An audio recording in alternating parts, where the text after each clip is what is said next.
नमस्कार। आज हम खेती के एक ऐसे अनोखे तरीके के बारे में बात करने वाले हैं जो न सिर्फ ज्यादा मुनाफा दिला सकता है बल्कि लागत को भी लगभग खत्म कर सकता है। जी हाँ, एक ऐसा तरीका जिसमें हमारी खेती की पूरी तस्वीर बदलने की ताकत है। अब सवाल ये उठता है कि क्या ऐसा सच में हो सकता है? सुनने में थोड़ा मुश्किल लगता है ना? पर यही सवाल इंटीग्रेटेड फार्मिंग सिस्टम यानी एकीकृत कृषि प्रणाली की बुनियाद है। तो चलिए आज इसी कमाल के आइडिया को थोड़ा और करीब से समझते हैं। आज के इस चर्चा में हम देखेंगे कि ये मुनाफे का चक्र आखिर है क्या, ये एकीकृत प्रणाली काम कैसे करती है, इससे लागत कम और मुनाफा ज्यादा होता कैसे है, और सबसे जरूरी कि कोई इसकी शुरुआत कैसे कर सकता है। तो चलिए सबसे पहले और सबसे जरूरी सवाल से ही शुरू करते हैं।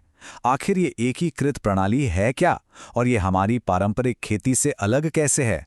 अगर इसे बिल्कुल आसान भाषा में समझें तो ये एक आत्मनिर्भर चक्र बनाने जैसा है। मतलब खेत पर मौजूद हर चीज का पूरा इस्तेमाल हो, एक चीज का वेस्ट दूसरी चीज का इनपुट बन जाए और कुछ भी बर्बाद ना हो। एक एकीकृत खेत में ये सभी चीजें एक साथ काम कर सकती हैं।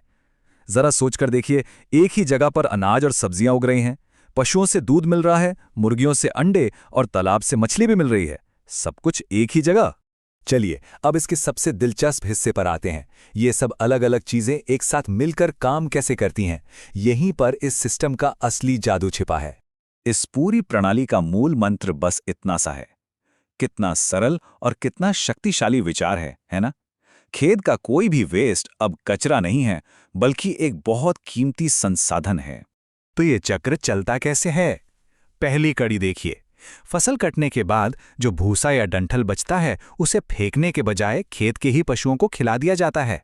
मतलब चारे का खर्च तो समझिए सीधे सीधे बच गया। अब आगे देखिए, पशुओं का गोबर जो आमतौर पर एक समस्या माना जाता है, वो यहाँ एक खजाना है। इसे जैविक खाद यानी वर्मी कंपोस्ट में बदल दिया जाता है। ये फसलों के लिए बेहतरीन पोषण है, तो बाजार से महंगी खाद खरीदने की कोई जरूरत नहीं। और ये चक्र यही नहीं रुकता। जिस तालाब में मछली पाली जा रही है उसका पानी पोषक तत्वों से भरपूर होता है।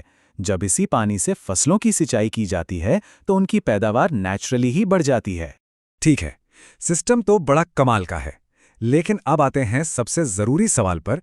इससे किसानों को आर्थिक रूप से क्या फायदा होता है? पैसा कैसे बचता है और कमाई कैसे बढ़ती है?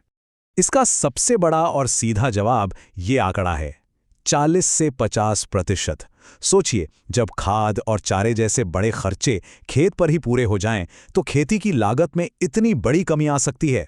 ये एक बहुत बड़ी बचत है। लेकिन बात सिर्फ पैसे बचाने तक ही सीमित नहीं है। इससे एक लगातार आमदनी का जरिया बनता है। फसल तो मौसम पर बिकेगी, लेकिन दूध और अंडों से रोजाना कैश आता रहता है। और हाँ, जोखिम भी कम होता है। मान लीजिए किसी वजह से फसल खराब हो गई, तो भी दूध या मछली से घर का खर्च चलता रहता है। तो अब जब हम इसके इतने सारे फायदे जान चुके हैं, तो जाहिर है सवाल उठेगा कि इसकी शुरुआत कैसे की जाए। चलिए अब कुछ प्रैक्टिकल कदमों पर नजर डालते हैं। देखिए, इसकी शुरुआत करना उतना भी मुश्किल नहीं है। सबसे पहले अपनी जमीन और अपने पास मौजूद संसाधनों के हिसाब से एक प्लान बनाना होगा। फिर किसी कृषि विज्ञान केंद्र से सही ट्रेनिंग लेना बहुत जरूरी है। और हाँ, बाजार को समझना भी जरूरी है, ताकि वही चीज पैदा की जाए जिसकी मांग हो। तो कुल मिलाकर इस पूरी बातचीत का निचोड़ यही है। एकीकृत कृषि प्रणाली का असली मकसद सिर्फ फसल उगाना नहीं है, बल्कि पूरे खेत को एक आत्मनिर्भर और मुनाफे वाले बिजनेस में बदलना है। एक ऐसा बिजनेस जो लंबे समय तक चले। और अंत में एक बड़ा सवाल, जिस तरह से हमारी दुनिया बदल रही है, जमीन और पानी पर दबाव बढ़ रहा है, क्या आपको लगता है कि एकीकृत कृषि सिर्फ खेती का एक बेहतर तरीका है, या फिर यही हमारी खेती का भविष्य है?